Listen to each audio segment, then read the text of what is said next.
இங்க வந்து நான் மனு கொடுக்கறதுக்கு வந்த காரணம் வந்து அரக்கோணத்துல எங்கேயுமே மனு கொடுத்தா எடுக்கிறதே கிடையாது. எங்களை வந்து ஃபார்வர்ட் பண்ணி அனுப்பிச்சிட்டே இருக்காங்க. எஸ்பி ஆபீஸ் முதற்கொண்டு எல்லா இடத்துக்கும் நான் போயிட்டேன். அங்க வந்து ஃபார்வர்ட் பண்ணி அனுப்புறாங்களே தவிர ஒரு இதுவும் எடுக்கிறது இல்ல. அரக்கோணம் AWPSல வந்து வாசுகின்னு ஒரு இன்ஸ்பெக்டர் இருக்காங்க.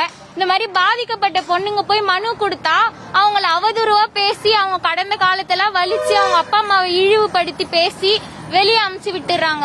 அவங்கள தற்கொலை பண்ணிக்கிற அளவு தூண்டி விடுறாங்க. அந்த அம்மா எங்க நியாயம் பக்கம் எடுக்கிறது இல்ல. அக்யூஸ்ட வந்து வெளியில விட்டுறாங்க சுதந்திரமா. நாங்க வந்து இந்த மாதிரி மனு வச்சுங்க அலைஞ்சிட்டு இருக்கணும் எல்லா இடமும். இந்த தெய்வ செயல் மேல வந்து கம்ப்ளைண்ட் எடுக்க சொல்லி நாங்க அலையாத இடமே கிடையாது. இப்போ லாஸ்டா வந்து நாங்க இங்க வந்திருக்கோம். ஐஏஜி சார் வந்து அவன் மேல வந்து தக்க நடவடிக்கை எடுக்கப்படும். எங்க அப்பா கொடுத்த ஒரு பொண்ணு சேஃப்டிக்காக கொடுக்க வந்த ஒரு மனுவை வச்சு எஃப்ஐஆர் போட்டிருக்காங்க. அதுவும் 10ஆம் தேதி போட்டிருக்காங்க. 10ஆம் தேதியில இருந்து நான் 15ஆம் தேதி போய் கேக்குறேன்.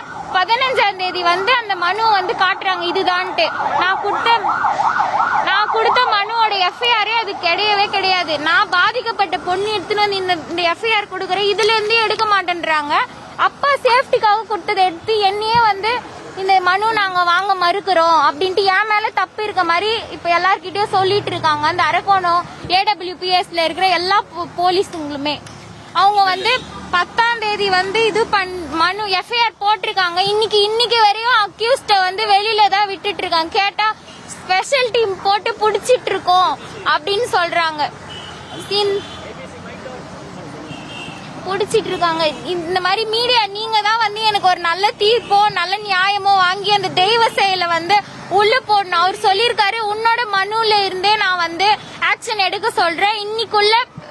இன்னைக்குள்ள வந்து அவனை ரிமாண்ட் பண்ணி இந்த மனுக்கு எஃப்ஐஆர் போட்டு உனக்கு வந்து நீதி வாங்க தரணுமா? நான் என்ன மாதிரி பொண்ணுங்க வந்து செத்து போயிட்டா மட்டும் ஸ்டேட்டஸ் போட இல்ல வந்து நீங்க ஏன் போனீங்கன்னு திட்டுறதுக்கு மட்டும் வரீங்கல்ல பொதுமக்கள் எல்லாம் ஒரு சிலர் பேரு. அப்படி நாங்க ஏன் செத்து போனோம் இவனை மாதிரி ஆளுங்களை. இப்ப நான் வந்து தைரியமா வெளியே வந்ததுக்கு காரணமே வந்து நான் மட்டும் கிடையாது. அவன் பின்னாடி என்ன மாதிரி 20 வயசு பொண்ணு மாதிரி 20 பொண்ணுங்க இருக்கு. 20 பொண்ணுங்க மட்டுமா இல்ல எவ்வளவு பேருன்னு தெரியல. அதனாலதான் நான் வந்து இது தைரியமா வந்து கொடுத்ததே. நீங்க என்ன வேணா பேசிக்கோங்க. உங்களுக்கு தெரியாது. உங்க வீட்டுல இந்த மாதிரி நடந்ததுன்னா உங்களுக்கு அந்த கஷ்டம் தெரியும். நீங்க எல்லாரும் தான் எனக்கு சப்போர்ட் பண்ணி அந்த தெய்வ செயல் மேல வந்து நடவடிக்கை எடுக்க வைக்கணும். ரொம்ப நன்றி.